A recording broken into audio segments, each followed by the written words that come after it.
networks, MTV, WeFM, Real FM, and wherever else you are viewing us at this time on social media, folks within the diaspora, and also the media personnel joining us this morning. This morning we are into me members of His Majesty's opposition, the opposition leader, and other members who will be discussing the current situation as it relates to something that happened very recently. In matter of fact, in the last few days, it would appear that the opposition has been having difficulties getting together with the government for a very important meeting involving our budget that is due to come very soon as it relates to a very important financial meeting. I take this opportunity to start off by introducing the leader of His Majesty's opposition, Dr. Keith Mitchell. Thank you, Shamra, and of course, good morning to all listeners throughout the length and breadth of this country, and of course, in the region, whoever is listening to us. I want to put this press conference in proper context. It's a very special press conference, and it deals with what we consider to be the attempt to marginalize the importance of the opposition members in Parliament by the present government. I recognize the greenness of the present government, including the Prime Minister, from day one. And I offered advice that we need to, in planning activities of the Parliament, as we are all equal members of the Parliament, that we should have normal contact or communication with each other. That would help the smooth running of the affairs of the Parliament. And initially I wasn't given the support, but I think the government came to terms that that advice was certainly necessary and good. So we decided that the leader of government business, Honorable Telesford, and Honorable Clarence Modest Coyne, representing the opposition, will always be in contact dealing with the question of activities of the Parliament. Makes sense for the government and makes sense for the opposition. And I pointed out to them, even when we had one member of the opposition, the leader of government business, Gregory Bowen, made sure always that he made contact and suggestion of the opposition member, who was initially a member of their own government, were in contact, and therefore decisions were made. And the leader of government business would always inform me as Prime Minister as to the agreements that they made. There were never any serious contentious issues with respect to the Parliament and so on. And remember, I was also a leader of opposition on two occasions in the past. Of course, in 1990, I was a member of the opposition in 1990, and also leader of the opposition in 2008, with the NDC government in both occasions being the government of the day. And we always settled issues of parliamentary procedures and meetings without any major problems at all. And that was always in keeping with the spirit of the parliamentary system. So I expected that this would be the case. I've been in Parliament, as the population knows, I've been there literally almost 40 years, and I have never missed a finance committee meeting of the Parliament. Because this is a critical meeting of the Parliament. Every meeting of Parliament is important, but the finance committee meeting before budget, which informs all aspects of the budget, must be seen as being critical and more important than probably any other meeting of the Parliament for the year, because it informs all aspects of it. And we would want an opportunity, and you would assume that having the experience that I've had, that the government would, in its own interest, would be better off in its presentation of its budget and, of course, the final document by letting persons with experience. We have many members of our opposition team. The three of us here have been in Parliament at least on 3 occasions. So, and then other members have been there before. So clearly it is in the government's interest and all of us and the country's interest that we do have the opportunity to share views and to communicate. So I was very shocked at the last, when in fact this last session that we were given this short notice. But I would leave this for the opposition representative, Honorable Clarice Modest Cohen, who we appointed, and she will give details as to exactly what happened during that process while we are here this morning. Before we move to Honorable Clarice Modest, I just want to inform our viewers and listeners that we have the entire opposition here with us this morning. We have Honorable Peter David is here with us, and of course Honorable Clarice Modest. We also have on the Zoom platform Honorable Emlyn Pear and Honorable Kate Lois Peters. So we have a full-fledged opposition here this morning at this press conference. Madam? Thank you very much, Ms. Wells, and good morning to all of the listening public in the Tri Island State and those who are on various platforms nationally and abroad. Good morning, and we're happy that you are here. I'm happy that you mentioned the full-fledged opposition, because we are here, we are members of a party, but we are here as today, especially as members of the opposition, members of Parliament, and we want to speak to the issues of Parliament, which is supposed to be generally non-partisan. We know we have human, you have human issues that are going to play a role in what people do, how they do it, but to a large extent, Parliament must give equal, opportunities to all parliamentarians. This is His Majesty's Parliament and His Majesty's opposition. And there should not be any room for any kind of dictatorship or persons, personalities taking control of everything. So we are talking about today the highest institution in the land, the Houses of Parliament. And the importance of opposition cannot be underscored. I have been in government when we had, was it 2? How many times we had 15? And I know sometimes the Commonwealth Parliamentary Association, different organizations would say, well, it would have been better if you had an opposition. And some people think that you need an opposition. I think we did excellently, having 15, being mindful that we were the people's representative and that our duty was towards them, and so we should not take advantage of that. I think we did a pretty good job with that. Having said that, we know even some people voted for an opposition, and some people will tell you that. But we cannot underestimate the importance of Her Majesty's opposition in the House. We have a duty to contribute, and we have made contributions. Every one of us, when a good bill comes, we have said that we support the bill. And we might voice one or two little areas of disagreement, but when we support, the public knows that we support. Every one of us have a duty to make suggestions, and we have done so. Perhaps it could have been done differently, and we have even asked, sometimes depending on the weight of the bill and the importance of it and how it's going to impact the nation, we have suggested that maybe it should be done for first reading and a period left for consultation with the public that we represent and education and looking at the implications for persons in the nation before we do the other stages. Sometimes they agree, sometimes they don't. But yesterday I heard that we are always asking for change in dates. That is not true. We may have asked once or twice, but this is not the modus operandi. What we have done is try to comply with the dates that they give us and to work our schedules around it.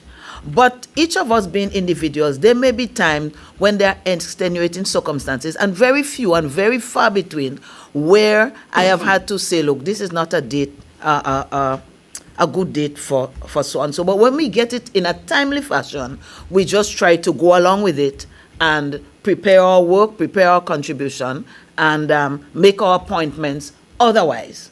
Sometimes we have to miss appointments, but we do it because we recognize our role. So I wanted to clarify that point, that this, anytime we ask for a change, is generally when we ask, could you leave the second and third reading for another few weeks so that we can all consult with the nation? And there have been a few instances with that. But we may have asked once or twice, could you change the date? And I don't recall them changing the date for us, but we have asked. And as the leader of the opposition said, Dr. Mitchell, we agreed on a gentleman's agreement that, so again, I heard the thing about it's not in the law. It's not in the standing orders. Sometimes you do things that are even above the morals of the standing orders, that you say, okay, let us give the opposition ample time so that they can make their contribution, bearing in mind the nature of Parliament. So we had a gentleman's agreement, and I'm sure that the Hansard would reflect that. Colleagues, am I saying right? The Hansard would reflect that we had agreed that I wouldn't interfere, and we have done it. And he said we usually have a cordial relationship, but cordiality does not mean that you concede and that you walk with, but he has never been, discourteous to me personally when I think, but sometimes he says they cannot do it. And we have not missed one parliament since. Even when they say they cannot change the date or cannot agree to something, we have not been like petulant little children. We have been there. We just feel at this time that it is water more than flour, that too much has happened to disrespect us as members of the opposition, to show the utmost disregard for us, and therefore we had to lend support to the persons who were not able. But more than that, we thought it was time that we went to the public to say, you put us there to serve you, but we are being hindered and hampered on every side when we tried to do that. So to show that, I want to give this sequence of events. We usually have a calendar of events, and it is updated. It is updated periodically. And when the dates are changed, because we usually have ample time, or because we feel that it is just one bill or two, we work with it. But this time, because it is perhaps the most important sitting of Parliament, where we discuss what is going to happen for the nation, what projects are going to happen, what are not going to take place, and so on, what loans, what all in every ministry, every aspect of government's work, we felt that we needed the time. So on the 30th of October, we received a calendar of events. And what stands out in my mind, it said that the Finance Committee would meet on the 17th of November, and that budget would be on the 8th of November, and the budget debate would be on the 11th and 12th of December. So we all took note of that. And we were and still are prepared to work with that. And then all of a sudden we get a notice on the 6th with two attachments. One attachment said that the next meet is the 13th of November, which is, how many days? 4 days before the scheduled date. And that, and the other one just gave the agenda, which essentially was the sitting of the Finance Committee and the discussions. We received no other document that could have allowed us to start preparing or anything. So even though my dear colleague, leader of government business, said they gave us 7 clear days notice, what it said to us is, this is the date, sit down and wait until you get your document and be prepared to present yourself. So it did not give us the opportunity or the right. It did not give us the right to exercise that duty to participate fully in the Parliament. And that is the crux of the matter. Now, I was told by the said minister and the leader of government business that it was brought forward because of travels of certain persons, including the Prime Minister. Now, we have all been ministers, and we have the the former Prime Minister here, when heads meet in any country, the heads know long before, weeks before, that date is set for the meeting, because they have to come from various countries. And they have their home business to attend to, which somebody forget that they have to take care of things at home. And they also have to prepare for whatever the meeting is. So the Prime Minister could not have gotten his notice that late, that 4 days before a meeting, that you change the schedule on us. 7 days before you change it. But if you change it, give us the documents with the 7 clear days. And since we had an agreement about change of date, I felt that if my colleague was really as cordial as he said he is, he would have just called me and say, look, we need to change a date. I thought that could be done. He's not obligated. It is not in the law, as he said. And so with a certain measure of arrogancy, he said it yesterday, we're not obligated to speak. So it means that we here, 3 of us, and the 2 virtually are inconsequential. And this contravenes and it violates what the spirit of the parliament is and why we are there as opposition. So that was our thing. If you give us 7 clear days, give us notice with the accompanying documents that we have to discuss, especially when it comes to budget. Sometimes it's 1 bill, it's 2 bills, and we manage. We've been there and we're prepared to do the work. But sometimes this time, it is the most important. So moving on, I thought about it and I discussed it with colleagues and I made some calls the following day to the minister. I didn't get any answer. I sent him a message saying, we have some concerns about the date, so could you please give me a call? I didn't get a call. I called the next day, and when I called the next day, that is when the minister said to me, he has consulted and they cannot move the date because some people have to travel. And that is when I decided to write the first letter in consultation with the other members of the opposition. So I asked that I urged, and the letter urged, that they reconsider the date to give us ample time to review the document. This one was not answered, and so the following day, we prepared another letter, which I headed the drive in that, but others made their input, and we sent it along again to the minister, asking, for a reconsideration of the date. I got no answer again to that. And then the leader of the opposition had also sent a message to the clerk through whatever channels to ask that the date be changed. And he asked me to speak with the clerk, which I did. And the clerk said that he had communicated with them, but up till Sunday, nobody had responded to him. So this is where we are. And this is the chain of events.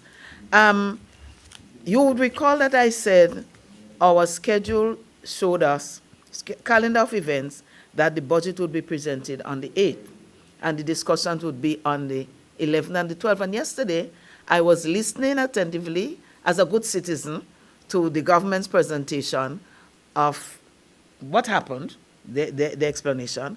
But I heard the Prime Minister say that the budget presentation would be on the 4th.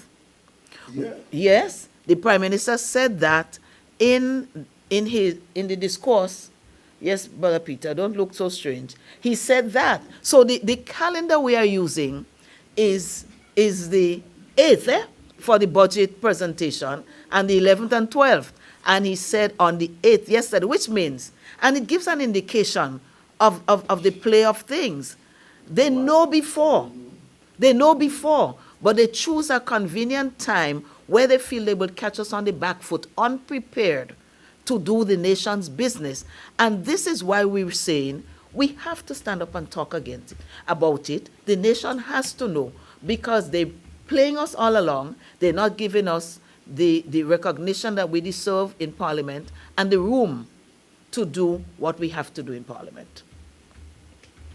Well, folks, you've heard a full explanation as what has transpired from the Honorable Clarice Modest as it relates to this matter.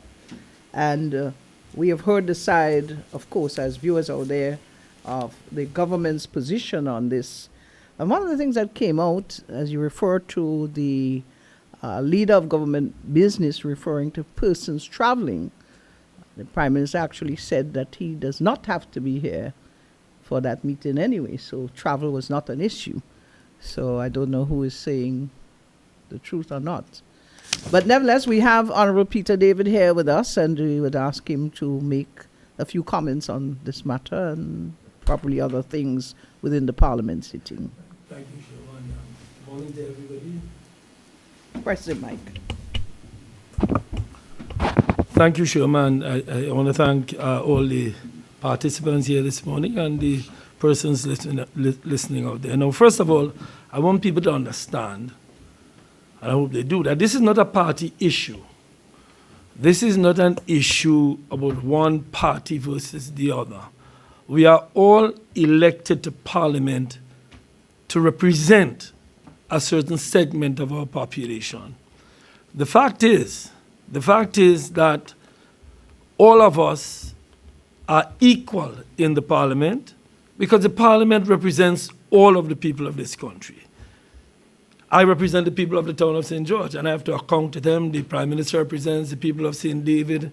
And when we enter Parliament that way. We don't enter Parliament. The Constitution does not recognize party. We organize as parties for elections, but after the elections in the Parliament, we operate as if we all are equal. Of course, we understand the power of governing, the power of the majority. They have the power, but we must all be treated fairly. I've spoken, and I know me and my sister Clarice have always spoken about the need to work together and my optimism that we can find ways to work together. And certainly, the government, while in opposition, spoke about the need to pull the country together. But now, when you pull the Parliament apart, you're actually pulling the people apart because we are representing the people. We don't come here lightly. I don't sit here in a manner as if I had nothing else to do. We all have other things to do, but we come here because at some point, we must make the people understand what is happening, because if the highest institution in the land is treated that way, then we're heading for trouble. You know, as Clarice indicated, we all have responsibilities. We may not be ministers of government. We may not be having to travel to far exotic parts of the world. We may not have busy ministerial schedules, but some of us have to make a living. Some of us have things. The leader of the opposition has business to take care of. He's the leader of Her Majesty's opposition, in fact, a constitutional position, so he must be treated with some respect. I believe that this issue, we are sitting here today and we took the position we took yesterday because all of us, in a united manner, believes the issue must be addressed. We did not take that decision lightly. As the leader of the opposition indicated, Dr. Mitchell indicated, the Finance Committee is an important committee, but, you know, that is why we have to take the action to show how we are being treated in preparation for the most important sitting. I know yesterday they spoke about the importance of budget. Well, if it is that important, let us sit and talk about a way in which we can all sit together. The fact is that we are given late notice. The fact is, and we have it documented, they change the dates. Let us just sit and talk. And what bothered me was the unresponsiveness to the requests that were made last week, Tuesday, Wednesday, Thursday. Unresponsive. Nothing to say, okay, let's sit down, let's try to find a date. Can we move this? Can we move that? If at the end of it, we saw they tried and they made an effort, then we can say, okay, let us try to reschedule. But it was a sort of arrogance. We said this and that is it. I am hopeful that my sister misspoke earlier when she said the debate date was changed. I really hope you misheard. The budget date, sorry. I really hope she misheard, because we are preparing for budget debate. And we have a lot of work to do to prepare for budget debate. The role of the opposition is not just to give trouble. People have that perception. We have to point out on behalf of the people who we represent what the position is. There are a whole heap of people in Grenada who don't agree with a lot the government is doing. And we have to speak on that, and they have to receive it in that spirit. If we are to get anywhere as a country, we all must listen to each other, or else we're going down a steep precipice. So, David.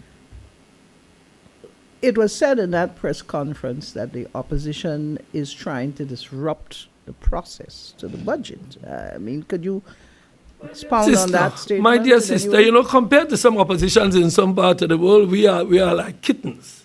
We tolerate a lot. We understand that power has, and winning elections has its disadvantages, so we understand what happens. But to talk about us trying to disrupt, they must be aware of the painful discussions we had about whether or not we should take this action.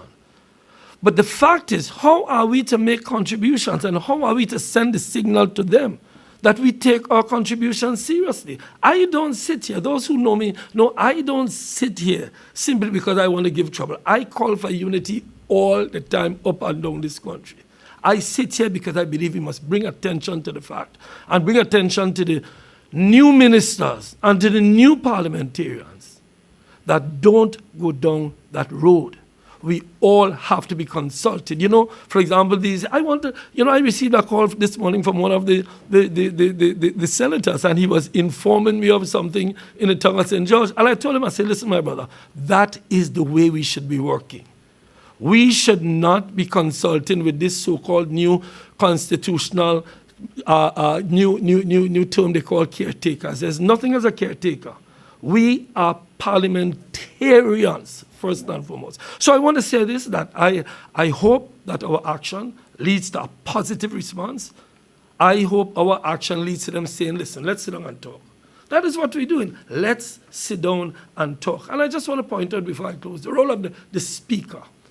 The speaker has a critical role to play in this. Now, I understand that he was appointed by the government. That we can't stop that. That is the way the Constitution functions, and I know he's indebted to them. But he's also indebted to the Constitution of this country and good governance in this country. He must step in and say to the ministers of government and the majority members of parliament that, listen, while you have the power to do what you're doing, for the good governance of this country, let us work together. He must intervene in these matters to find a way to talk to us. Like I said, it is not the fact that they change dates. They change dates without telling us. They inform us as if it's a decision that they have made unilaterally, and make us have to function in a way that we have to say, yes, sir, no, sir. That won't work. We have to be treated respectfully. And as I said to you, if they had come and in response to the letters we drafted, if they had said, colleagues, let us sit down. Let us try to find a way. I am sure we could have convinced each other, okay, at least they're trying. We understand their dilemma. They understand our dilemma. So, for example, we told them we had busy schedules and other things to do. But nobody asked, well, what is it so important? Why do we sit? What do you have to do that's so important? So we come to some resolution. The point is, Shoba, and the point I'm making to my dear friends on the other side, just sit and talk with us on these issues. I am one of the most amenable guys to discussion, but yet they don't respond to me. They don't respond to Dr. Mitchell, they don't respond to Dr. Modest. And all I can conclude is that because none of them have experienced the ups and downs of politics. You vote in and you vote out, you vote in and you don't vote out. They don't understand how it is, because none of them have the experience over the years and the pits and falls and the rise and falls that they're taking decisions that is not in the best interest of our country, which is why we sit in Parliament. But if I may say here, they cleared the air yesterday by saying that they don't have to negotiate with you. Well, there are wars going on in the world now where negotiation must happen. Even the most arrogant person in the world know that there comes a time in wars when the two parties had to get on the table. I'm not saying to them that we're at war, but I'm saying to them, working through opposition and government is a constant negotiation. We, Dr. Mitchell is here representing Northwest, Dr. Modest representing St. Mark, I represent Tongue, Emily represents the people of St. Andrews, Southeast Cape, represent the people of Northwest. Is that not sufficient amount of people in our population for them to want to consider us? Are the people of St. George's and St. Mark and Northwest St. George's, are they so insignificant that they discard them because they didn't vote for their candidate? No, we are important. We speak for people, and they are my friends. They're friends on the other side. They are my friends, but they are my friends who have come into power and realize that power gives them a certain level of control that they exercise in a very unfair manner. And I dare say, while they're not working against the Constitution, they're working against the spirit of the Constitution, which calls for us to work together. That's my 2 pence. Thank you, Honorable Peter David. We want to bring in one of the ladies. I think I'll start off with Honorable Emlyn Pear on Zoom. She's there with us. Madam Pear, I'm sure you have a few comments you would like to add to the discourse here this morning. Thank you very much, Shama, and good morning to the team, and Are you good there? morning to... Yes, I'm there. All right, Are you we're hearing me? Oh, yes, she is. Go ahead, Are you madam. able to hear me? Okay, good morning, Shama. Good morning, colleagues, and good morning to all of those who are listening this morning. I want to, first of all, express my support to all the comments that have been made before by my colleagues, and particularly to emphasize the fact that this is not a simple matter. This is a very important, critical matter, and we ought not to speak of it in the trivial way that I heard it spoken about yesterday. A finance meeting of this nature in preparation for a national budget that is to inform the program of the government for the people of Grenada, Carriacou, and Petit Martinique for the entire year ahead must be seen as critical and important, and equally should be seen the value of the contribution of the opposition in this process. And this takes me back to the finance committee meeting last year, and members would recall the nature of the discussions that took place last year. As a matter of fact, you would recall the number of times that members of the opposition willingly, humbly corrected members of the government on certain matters that they were not even sure about in that document. We have to remember that there are people with institutional knowledge. We have to remember that we have a team that is new to government, new to the parliament, and we have to remember that the issues within the budget preparation or the process of developing the budget is not just futuristic. And so institutional knowledge is important. And that is why I'm laboring on the point that I cannot forget last year's sitting of the Finance Committee is not something that's carried publicly. So unfortunately, members of the media would not be able to identify with what I'm speaking about. But I found it to be a very productive, very fruitful, very engaging, and I believe there's a lot that the members of the government would have learned in the process of last year's Finance Committee meeting. Even as it relates to projects that were started obviously under the previous administration that were to be continued this year, many of which did not continue and will have to continue in the next year. And of course, who would have been best suited among us as parliamentarians to speak to those issues? And as I said, it was very cordial, very friendly, very helpful, very supportive are words that I would use to describe what happened last year in the Finance Committee meeting. It took hours and hours and hours. And you're talking about going through every single vote, every single item, raising of questions, the responses. When they didn't know, sometimes the team from Ministry of Finance would assist, and that's their role. And sometimes even the Ministry of Finance team had to be reminded by some of us of some little nitty-gritty details, because of course they are not in every ministry.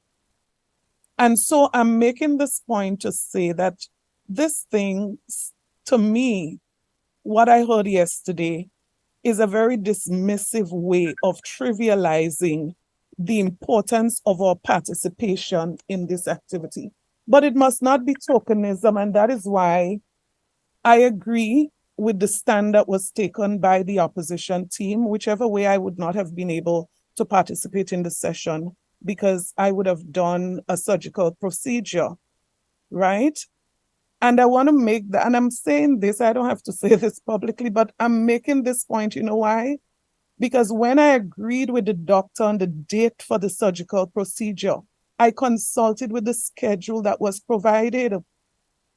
Because I said to my colleagues, based on the importance of the Finance Committee and the Finance Committee meeting, I wanted to be present because my presentation for the national budget would be informed by the discussions of the Finance Committee meeting, because there are some things you would want to clarify. There are some things you would want to ask questions on. There are some things you would even want to make suggestions on. And so we considered it to be a very important meeting. I considered it. And so when I calculated the recovery period, I felt I would have been up and ready and available for the 17th of November.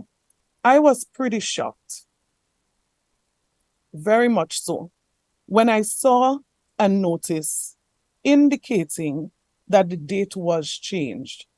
And so I immediately contacted my colleague. And to hear yesterday the reference to we never had an agreement, my God, everybody knows that you don't make a legal agreement on consultation about a schedule for Parliament. Nobody expects a legal agreement, but we have agreed in principle that we are going to consult on the dates. And this schedule didn't just come about because somebody got up one morning and decided they wanted to make a schedule. The schedule came about because we started off pretty shaky as it relates to these meetings. The government ministers, they work with the government of Grenada. As a matter of fact, they decide their own schedule, when they go, when they come, what they do, where they go. They could decide they're not going to that meeting, they're going to that meeting. The opposition team, there are persons in the opposition team employed with the private sector. There are persons self-employed. There are persons who do not have the liberty to dictate their schedule on their own every day. And so when we noticed what was happening with the scheduling, we reached out to the government and suggested that we agree on a schedule, and we agreed that we were going to create a schedule so that it would be more consistent, the participation of members of Parliament. Since the schedule,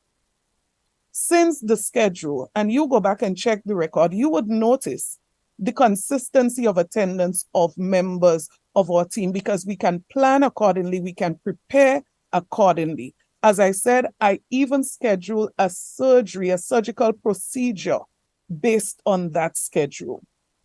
So when that notice came of the change, I immediately called to find out, well, did something happen? What is happening? What is the reason? Because now I won't be able to be at the Parliament on the 13th.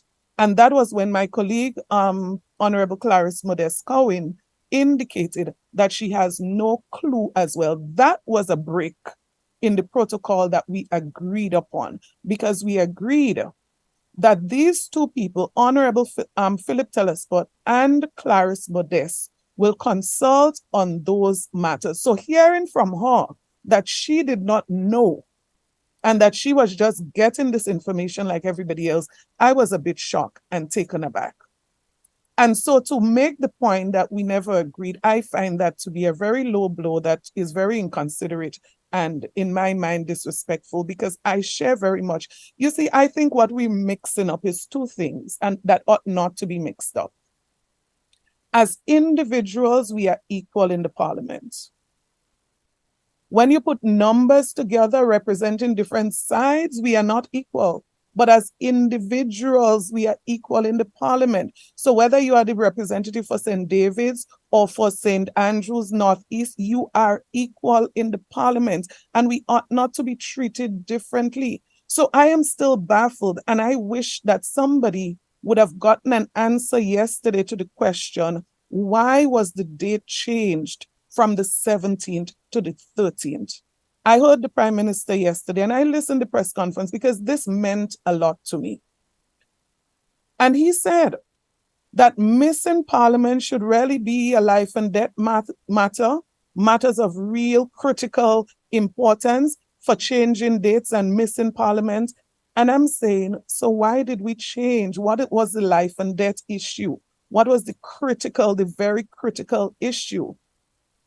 And the member was told from the government team that the reason the date was changing was because of the travel schedule of the Prime Minister and others. As a matter of fact, there was a House committee meeting, and I did not even treat that with the level of significance as the Finance Committee meeting, where we had a pre-scheduled arrangement. The House committee was scheduled to meet on the 2nd of November. I'm sorry, on the 16th of November. There was a notice that came out on the 2nd of November. On the 8th of November, an email popped up in my schedule saying the meeting will be reconvened. That's on the 8th of November. No reason, no nothing. I just assumed that other members were not available. On the 13th of November was the first response from the government side on the House committee, indicating that the member was not going to be available because of his travel schedule, that he was going to be out from the 14th to the 18th of November. And I'm saying again, we are still left with no explanation. Is the House committee meeting postponed because the member is traveling? Or is there some other very critical reason why it is postponed? And I'm saying, do not just take us for granted and treat us as if our schedule is not important, and the only important schedule is the travel schedule of ministers of the parliament or members of the parliament on the government side. And so all we were asking, so I heard we abdicated our responsibilities and all of that. All we are asking for is that we continue to agree on the process for coming up with the schedule and changing the schedule, which is that the two members, one from the government side and one from the opposition side, will converse and discuss and come up with something that is reasonable. We don't all have to be present, but at least that we are well represented. And I learned that at least 3 of our members were not going to be available on the 13th based on the short notice of the change, right? But I just want to make this final point, because I do believe that, in my opinion, this amounts to a level of disrespect or a level of misunderstanding, where people don't understand and assume that because you have the majority of members, that we are not equal in terms of the level of respect that we deserve in the parliament, and that we are representing people just as you are representing people. So the people of St. Andrews Southeast are represented by a member of the opposition. So too are other persons, the tongue of St. George, St. George's Northwest, etc. And I just want to close, because I don't want to be too lengthy on this, and to say that we see this trend in so many different areas. And I just want to make mention of one area, because you see, the issue of unity is not people sitting down in a function, clapping and holding hands. That is not unity. That is not unity. Unity goes much deeper. And when you're going to trivialize unity to somebody's presence at a function, it just tells me how much we are trivializing what unity is. And so I want to make mention of the function that took place at the National Stadium. I believe it was the 19th. I don't remember the actual date. There was a flyer that was circulating weeks indicating that persons can contact their parliamentary offices for transportation for that activity. No member of the opposition team had, no courtesy was extended to say, this is what the plan is, this is what we intend to do, and this is what we want you to do. None of us was consulted, but I was consulted with 2 days before I received a call from a member of the NDC branch asking for the status of transportation for that function. I am saying we have to look at these things through lenses that are fair,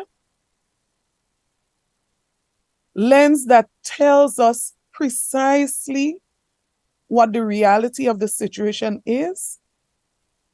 And the preciseness of this is that there's going to be a debate on the national budget that we just hearing in the media yesterday. Thankfully, we listened to the press conference. We know that the budget presentation is going to be on a particular date, contrary to what we agreed upon in the schedule. I just want to encourage us.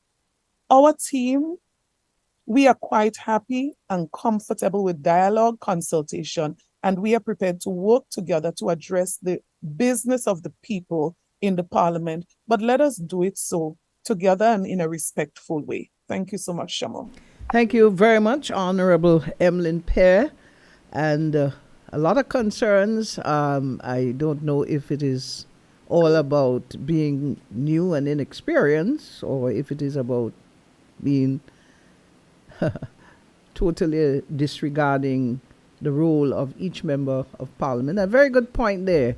Once you get into parliament, it's just like being on a board. Everybody individually is equal to each other.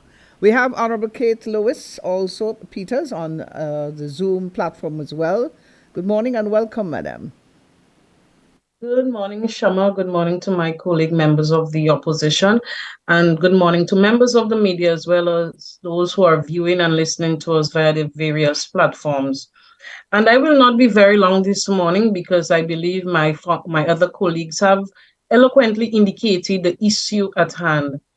And when we get to the stage where we are forced to miss an important session of Parliament, that is the Finance Committee, it indicates that the process leading up to that was flawed. And I was happy to know at the beginning of all of the parliamentary sessions, when we started the new cycle, we had an arrangement where members will discuss first before we settled on a date. It was not a contractual arrangement, but it was a mutual arrangement. And we had selected Dr. Modest to represent us as members of the opposition, and Honorable Philip Telesford representing the government. It has been working in most cases, and understanding that leading up to the Finance Committee meeting, members received the schedule as stated before, and based on that schedule, we organize our own schedule. And we understand that, yes, we are not ministers of government, but of course, we do have other important responsibilities that we must look at. We understand the value of parliamentary sitting because we are not there on our own accord, but we are there representing people.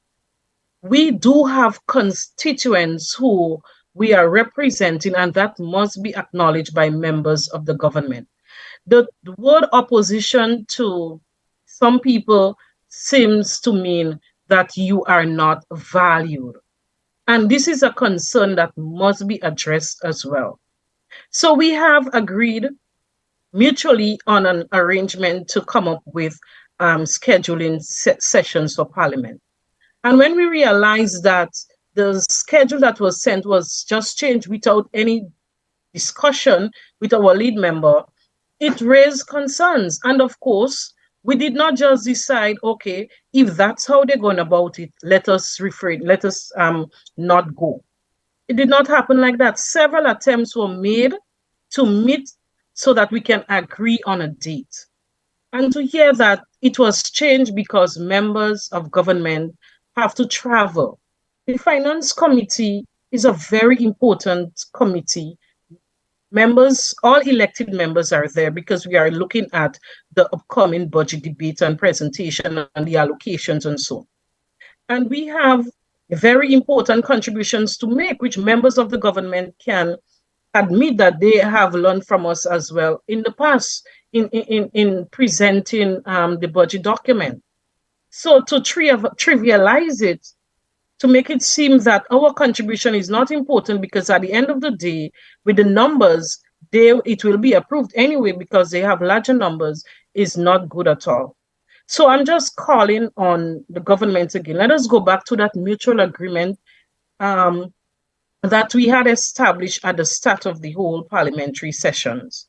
So we can all have a valuable contribution. We can all make that valuable contribution to the parliament, the budget debate, and other sessions of parliament. That's all we are calling for. It seems that anytime we make a suggestion, they treat it as it's a sinister motive. It's nothing like that. It is because we understand that we have an important role to the people of this country as well, whether they recognize it or not. And we just want to ensure that going forward, that such situations do not reoccur. So that is why we had to take this important step to ensure that we go back to the mutual agreement of settling parliamentary dates. We do have other schedules, we do have other responsibilities, but we do value our role as members of parliament. Thank you so much. Thank you, Honorable Kate Lewis Peters. I want to go back to the leader of the opposition, Dr. Mitchell. That meeting was held yesterday. According to the meeting was held yesterday without the presence of the opposition. What does that say? It's to the government side that is a simple matter. We just did not come, no problem.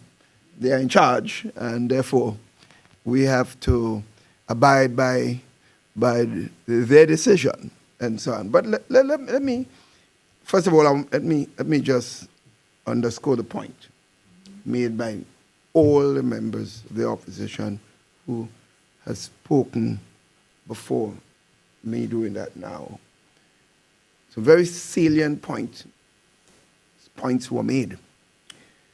But let me just make some serious points as someone who has been there for almost 40 years. You know, I've been the lone member of parliament representing the NNP. You could say I was almost practically the lone member in 1990 to 1995. I was not then the leader of the opposition. Mrs. Winifred Strawn was the leader of the opposition. And no serious decision about parliamentary activities were made by the government, NDC government then, led by Nicholas Brafitt and later on by George Brazan. No parliamentary activities were held without they not speaking to me as a lone member of the opposition.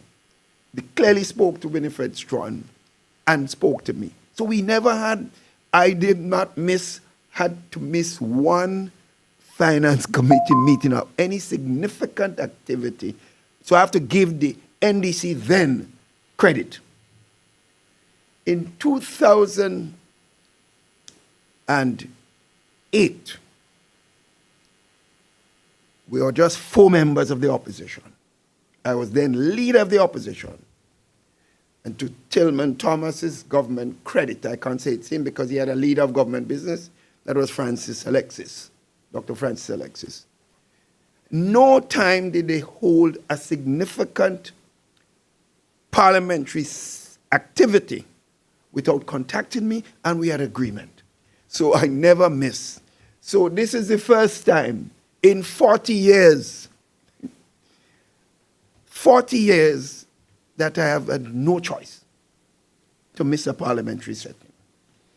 So those who may not understand, because some people are not even maybe less than 6 or 7 years old during those early days, don't know anything about the parliamentary activities of those days, should understand that it's in their interest to communicate, because we will help. Because this is not about helping NDC, you know. I think that point was made by a member of the team earlier on. This is not a party thing. This is the parliament of the country. This is about the interests of Grenada, Carriacou, and Petit Martinique. And NMP will never, the members of the NMP will never allow the interests of the NMP to come before the interests of Grenada, Carriacou, and Petit Martinique. Let us be very clear. So the decisions that we would make will have a lot to do with what is best for the country. Hopefully also it will be good for the NNP. But if it didn't, so be it. Country first. So I'm shocked that the leader of government business seemed to have, it appears, little power.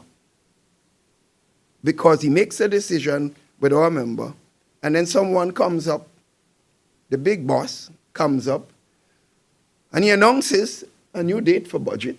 Are we supposed to listen to him or listen to what the consultative process lead us to be?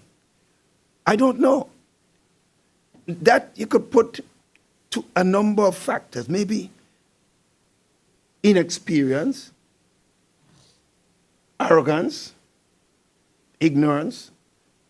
I'm not going to define which one it is, but one has to examine. There is a fundamental breakdown of understanding of what is best. In fact, the government will be the beneficiary of a serious meeting of the Finance Committee before the budget. And I remember, I think one of the members pointed out earlier, and I don't remember which one, and I remember the first Finance Committee meeting as someone that had many years of experience as Minister of Finance and, of course, Prime Minister. I made a number of interventions that the government side accepted and helped to improve their budget presentation. And therefore, they benefited from the discussion, because having been there, I could not come at the budget debate and criticize them, having been there in Finance Committee meeting and refuse to point out those flaws. So they were able to restrict the criticism that I would make. So it is their interest, more than even our interest, that would be enhanced by the process that we are establishing and the process we agree to. As it stands now, because we have been refused that opportunity, the platform is unlimited now.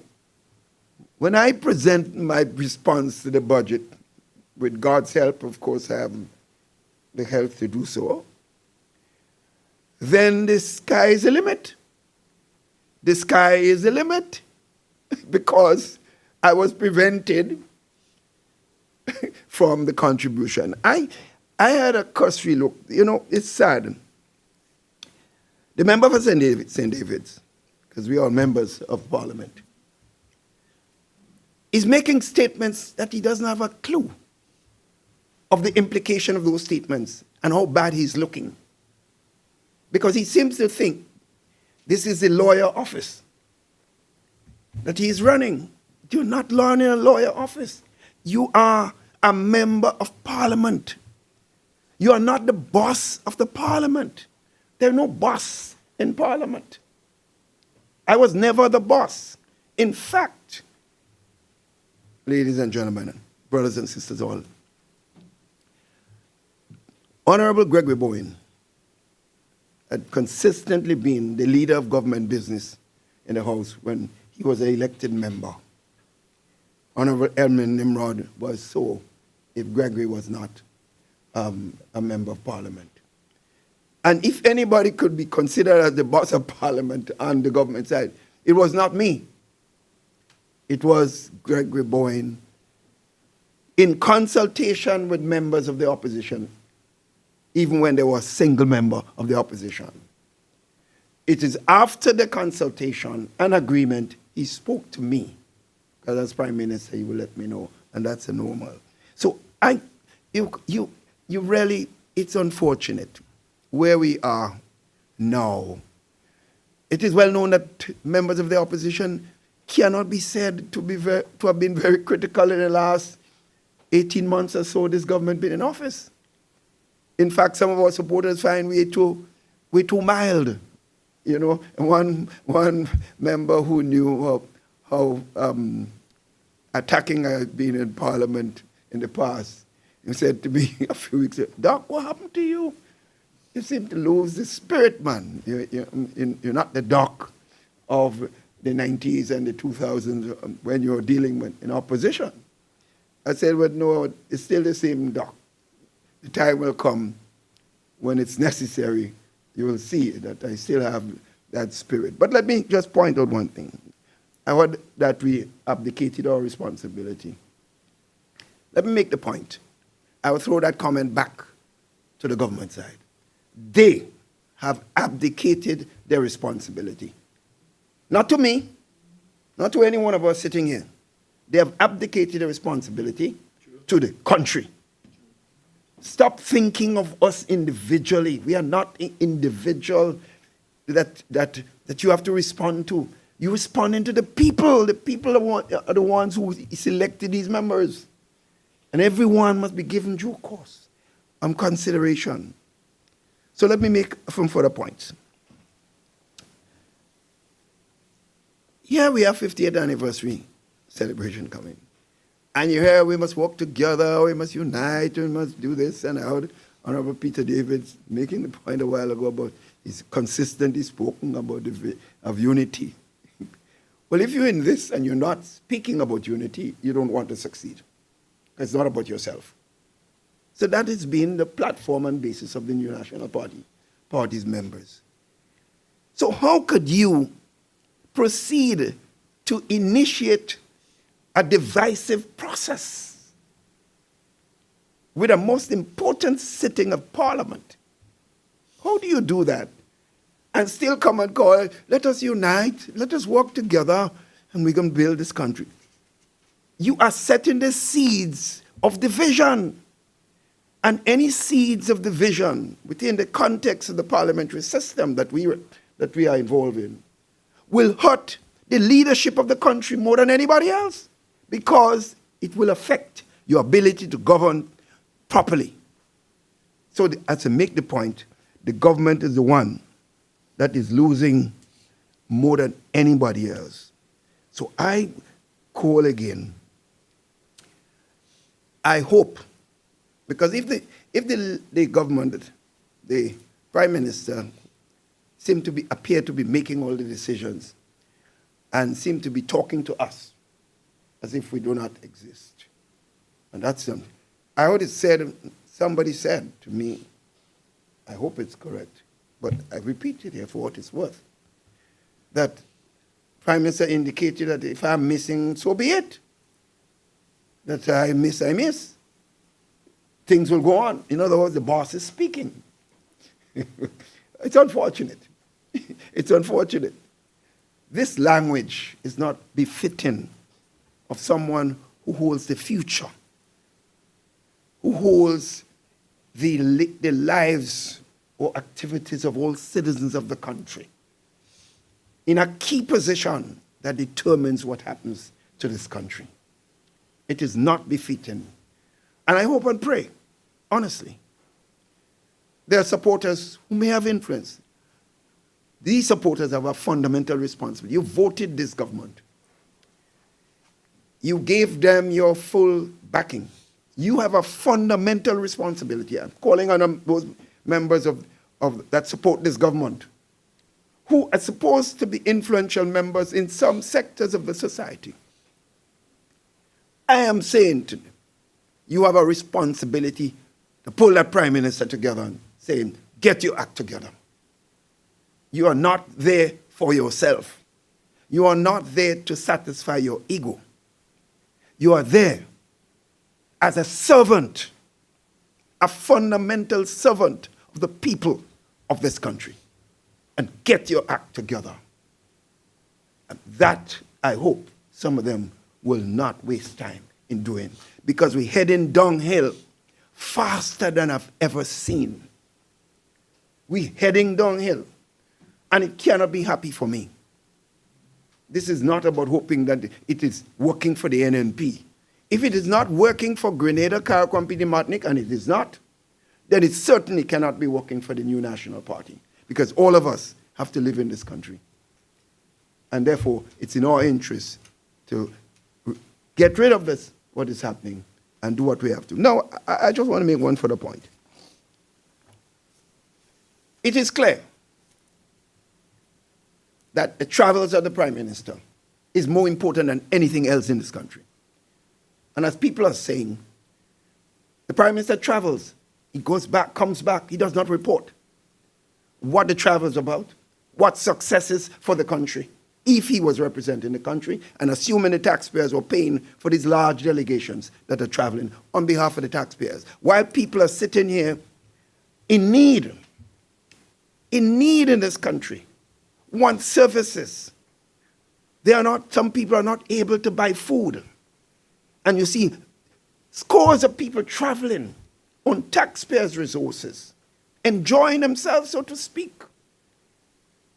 And they seem to think that is the first priority, the travels of leadership of the country, not what's happening on the ground of this country.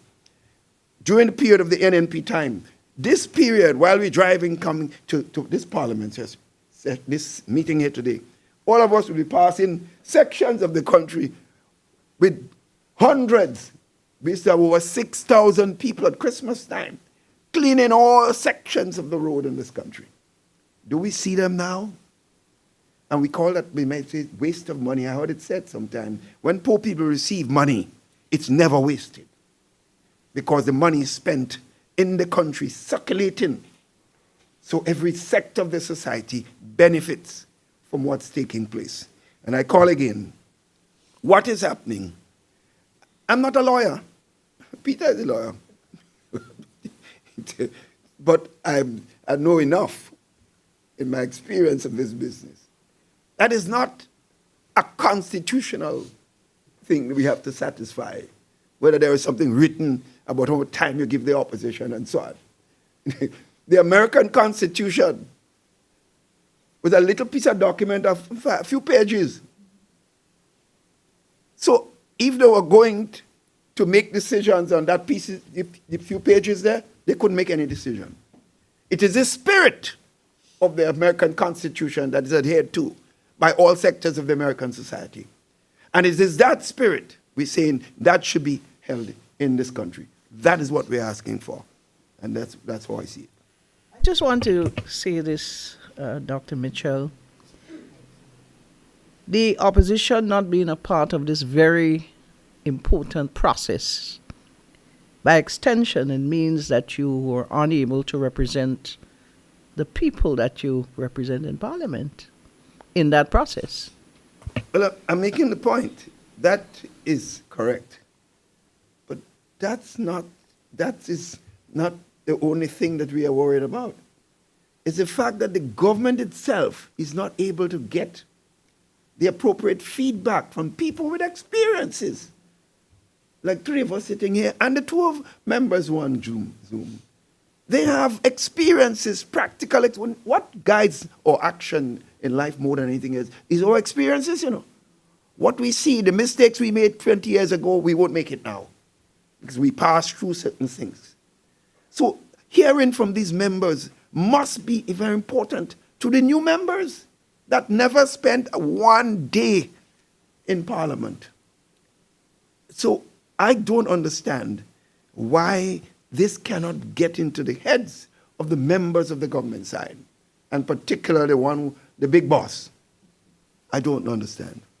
Thank you, Dr. Mitchell. We do have some media folks online. I'm sure that you are more than ready to engage the panel with your questions. I just want to remind you that we are here as the opposition of His Majesty's opposition. This discussion here today is involving issues concerning Parliament, etc. So who do we have up online, if I may ask at this time? Johnson? Welcome, Johnson. Thank you very much, Shama. Johnson Richard, go ahead, please. Yeah, thank you very much. Thank you very much, Shama. Let me just say All right, to we're not the hearing members you. of the. All right, so we I'm have... not- Go ahead, Johnson. Yeah, let me say morning to the head table. Are you hearing me now? Please indicate the media house that you represent, or... Yes, are you hearing me now? Yes, we are. Go right ahead. Yes, I was saying morning to the head table. My question is, and I'm representing the Grenada Informer. With the opposition not being able to attend yesterday's sitting on the Finance Committee, can you speak to the effectiveness or lack thereof of that debate that will be coming up on the new date, the 13th of the month, sorry. And also I want to speak to how effective would be the members of the opposition in delivering their presentation in the upcoming budget. Can you speak to those 2 points, please? No, I think the effectiveness of the opposition will not be affected by that decision. If anything else, they give us more leeway in making points that we could have settled at the Finance Committee meeting. So as I pointed out, Johnson, if you were able to listen to what I was saying previously, the biggest loser in what has happened without an inability to attend yesterday's session, and many of them knew why I could not be there yet on the 13th. They knew, and I have a distinct feeling that because they knew I had a commitment that I could not miss, I believe, honestly, I have to be proven wrong. That this session of Finance Committee was put on the 13th primarily because they know that I could not have been there. And I'm saying, therefore, it will not affect our presentation. The government will just be the one that will get probably more, well, I would say licks from the opposition by the fact that they refusal to allow us to have the opportunity to be part of a process that could aid a better document going to Parliament. I had a cursory look, Johnson, at the document over the weekend, and I can tell you this. I have seen some massive increases in administrative cost in several areas that I've never seen before. I would have loved to ask questions at the Finance Committee meeting. What are the details and breakdown of these resources? Are they going for further increases in salaries for members of Parliament? I'll give you an example. For the members of Parliament, His Majesty opposition members of Parliament, I saw an increase from $70-something thousand to $780,000. No, that is 10 times more. That means over 1,000% you're talking about. So I mean, I'm asking the question. I'm really asking because I had no opportunity to make an intervention. So what are these increases? It means, therefore, I could say whatever I believe it is because I have not been given an opportunity. I know some of them might be listening, so maybe they might change the numbers. I don't know. and it should not be able to change something that was decided at Finance Committee meeting. So I will see the minutes of those meetings. So no, Johnson, it won't affect the presentation of the, I don't believe it's going to affect the members. I don't know if I want to add anything else. Oh. Okay, do you have another question, Johnson? All right, so no. I would give way to my other colleagues. Okay, thank you very much, Johnson. Anyone else out there wish to pose a question at this time? We're more than happy to entertain your question. We do have someone, I'm not sure exactly. Nancy. Good morning, Nancy, and welcome. Thank you. Good morning, and good morning to everybody. I wonder if Dr. Mitchell could elaborate on how he sees the debt going. Is there something with the debt that has kept you away from, or them keeping you away from this finance committee meeting by changing the date? Because I noticed when Emmeline was explaining, there was a lot of hours of discussion. But good morning, Nancy. The debt of the country, I would not attribute our inability to be there in finance has anything to do with the debt of the country. Clearly, based on the commitment the government made and the signing of the document to have $100 million US loan from Saudi Arabia, which up to now, we don't know the condition of that loan. We don't know the interest rate. We don't know the period of repayment. We don't know anything that has not come to Parliament. In fact, I was shocked when I heard the Minister of Finance went to Saudi Arabia and signed a document that the country itself was not informed was being signed. So clearly, that's over $270 million increase to the debt of the country. So when we are heading in the right direction as far as the debt to GDP ratio, which all countries want to make sure they keep reducing, because it gives them the space to do more capital projects and developmental activities and the creation of jobs. So I would have assumed that they would not have wanted to. And we made points to them that you did not have to take that loan because the Green Climate Fund had agreed to finance most of these projects through the new National Party's government and leadership at the time.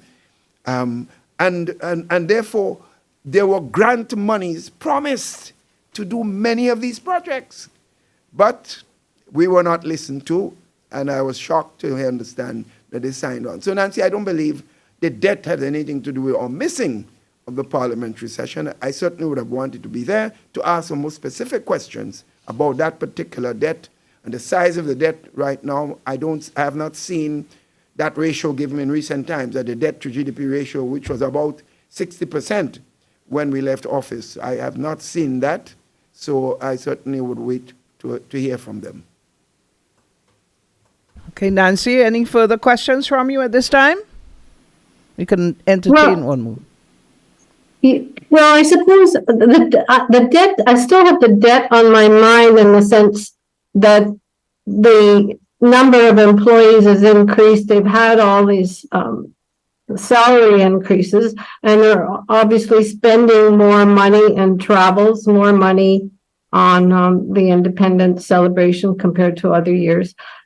So I'm just wondering, as Minister of Finance, former Minister of Finance, do you anticipate that it is going to go higher?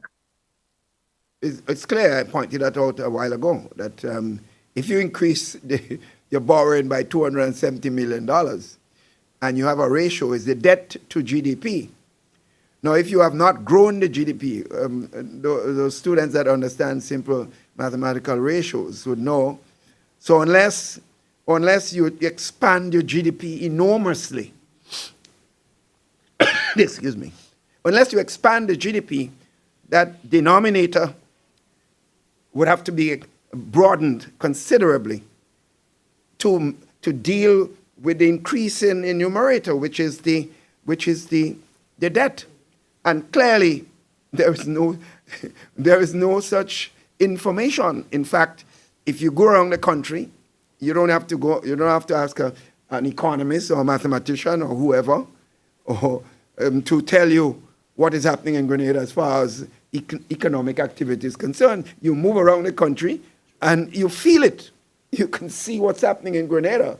So we don't need no theoretician to tell us that things are happening. So anyone come and tell you things are nice in this country, things may be nice for them, but I know for the vast majority of people, they're seeing the nenen in this country at this particular time. Thank you, Nancy. Is there anyone else available for questions at this time?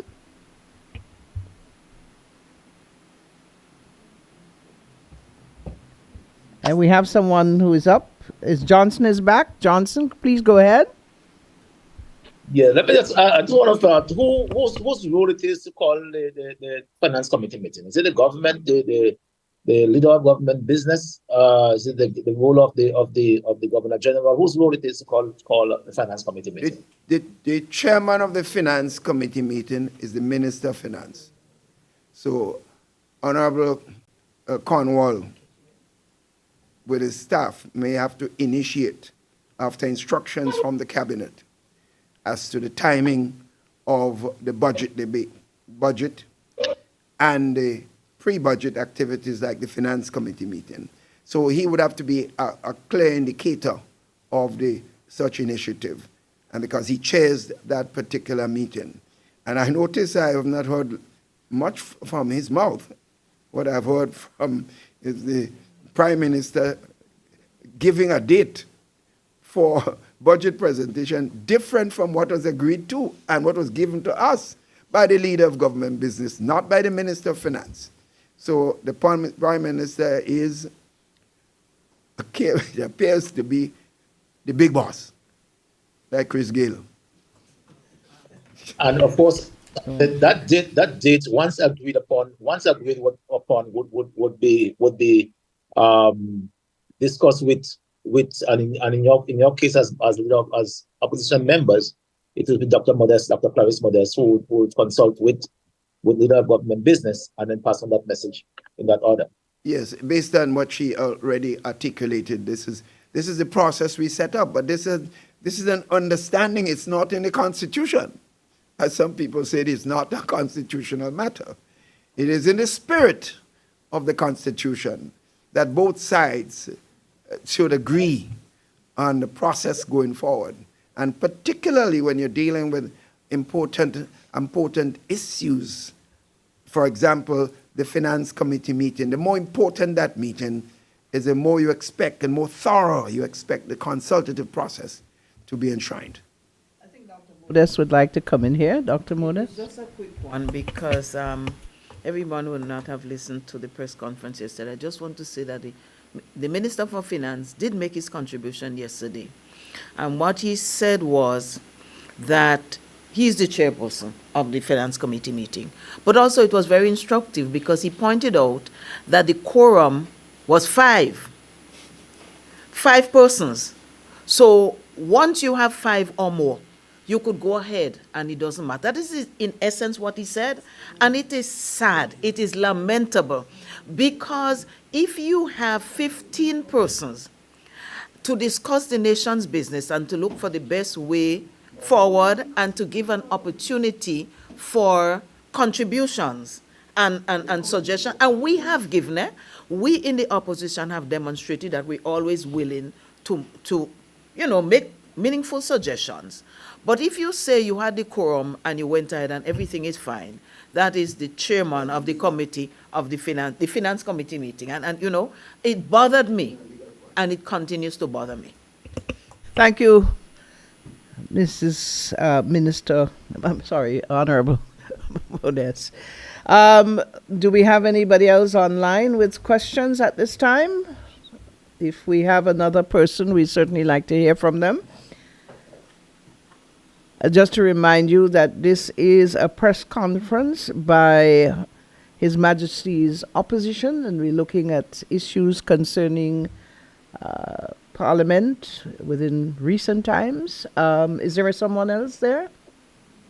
Not at this moment. Okay, so Any one of the others have any questions? We would like for you to indicate that as we get ready to get some final comments from our panel here this morning. And I know that Honorable Peter David has to depart on us on his busy schedule. No, my departure time has passed. Okay. So I missed the plane.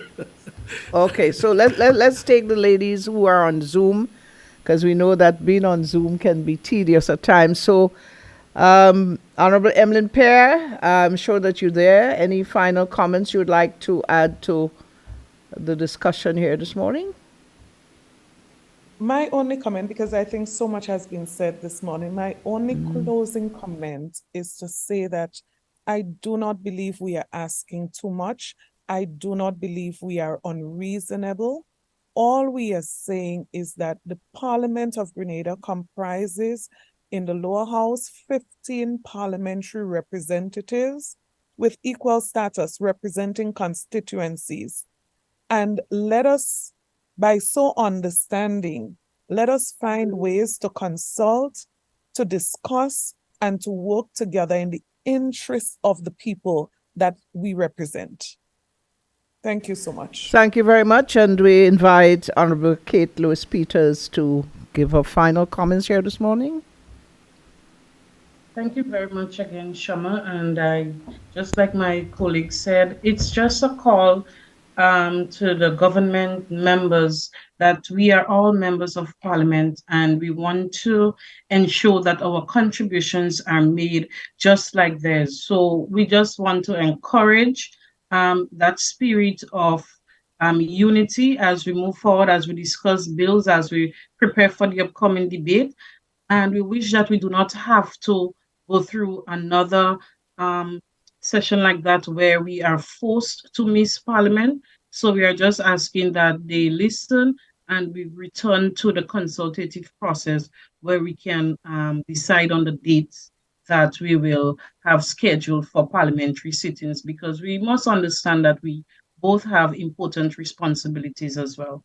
Thank you very much, and thank you to the viewers and listeners this morning. Thank you, Honorable Kate Lewis-Peters and Honorable Emmeline Pear, for joining us via Zoom. And I now turn my attention to Honorable Peter David. Yes, I have little to add. I think Dr. Mitchell and all of the other participants did indicate why we are here today.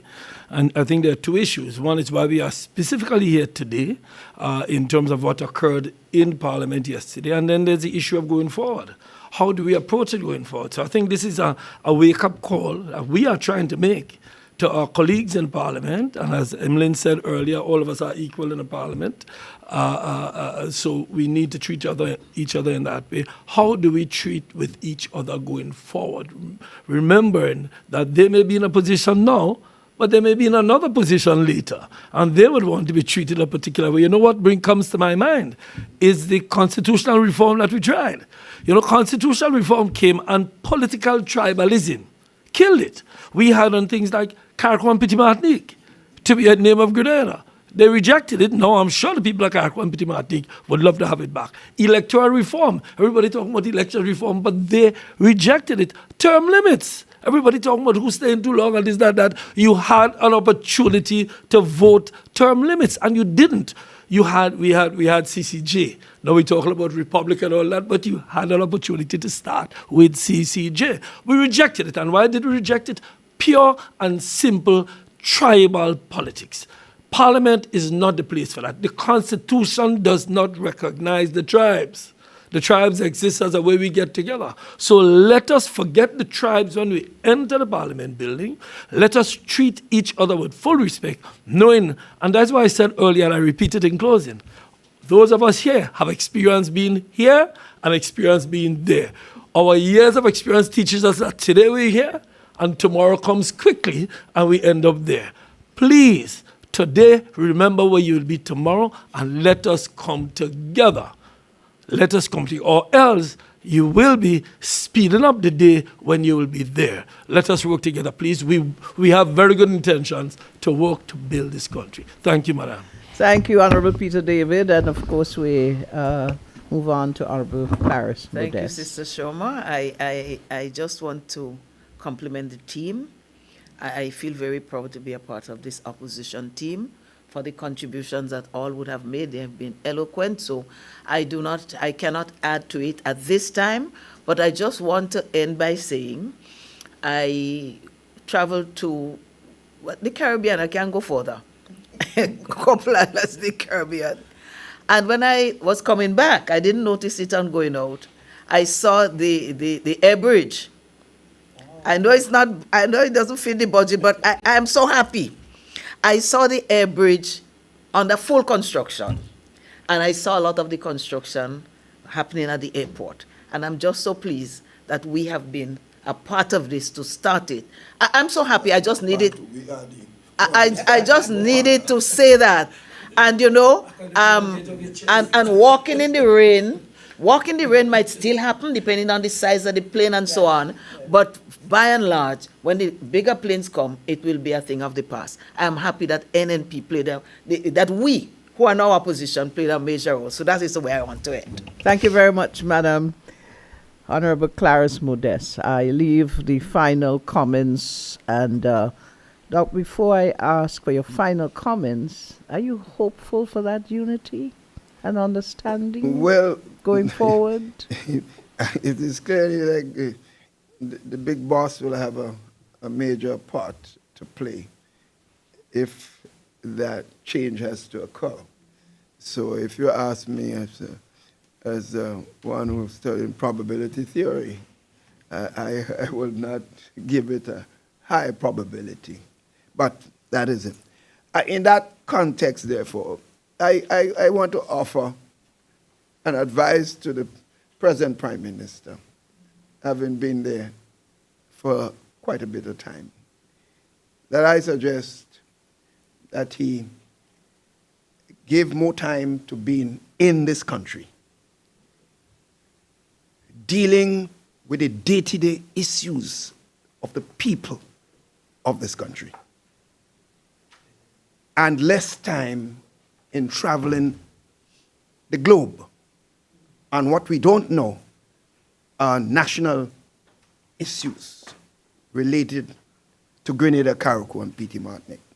But I know no advice I give to this team and the Prime Minister, present Prime Minister, may be taken seriously. That's why I'm giving the advice openly to the nation, so that those I mentioned before who influence the election of this government have a fundamental and moral responsibility to rein in the Prime Minister and bring him back to earth. Because I don't believe right now that he is in Grenada.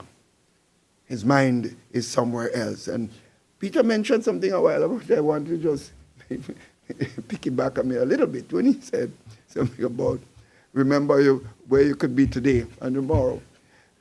Old people used to tell me, boy, remember when you're going up the ladder. Those you see coming down, treat them good, because the time will come when you will be the one coming down, and some of them will be going up. Well, my friends, I always use this to myself, remind myself all the time. And look, I'm the beneficiary of that philosophy, because when I'm up, I don't get, and when I'm down, I don't get any different treatment, because I've always respected people. I give the Prime Minister that simple advice going forward. But just to finally say, we have no choice to be critical when we see issues to be critical. There's no ill intention here. But we have to call a spade when we see it. But the fundamental thing is to help in the governance of this country, and the opposition and the government working together would always lead to success. I always make the point. And if you look at the history of the New National Party, we've been in opposition before. We have given credit to the government in different times for things that work well, so that when they make a mistake, we are much more effective in the criticism. But if everything a man does, you criticize him even when he appears to do good in the eyes of the population, you lose credibility. So it's not in the interest of this government, of this party, to criticize, because we will lose credibility if we do. So the advice given today, I hope and pray that it is taken seriously, because I believe it will help the government itself, because I believe there is enough issues for us to score political points. And I think the NNP is on a good platform at this point in time in terms of the political equation in this country. We don't need to create anything that hurts the country and in the process of trying to criticize the present government. That would be my final comment. Thank you very much, Leader of His Majesty's Opposition, Dr. the Right Honorable Keith Mitchell. I want to say thank you to all the media houses carrying this particular press conference of importance at this time. All the journalists who joined us online, we thank you for your engagement and your pertinent questions. And also you viewers across Grenada, Carriacou, Petite Martinique, those of you on social media, those folks in the diaspora. I know that there have been lots of you online viewing this press conference. And finally, I want to thank the panel this morning, Honorable Emmeline Pear, Honorable Kate Peters, Honorable Clarice Modeste, and Honorable Peter David, and of course the Honorable Leader of the Opposition, Dr. Keith Mitchell. Thank you, ladies and gentlemen, for informing the nation of very pertinent issues involving Parliament at this time. I'm Shirma Wells. Have a good day.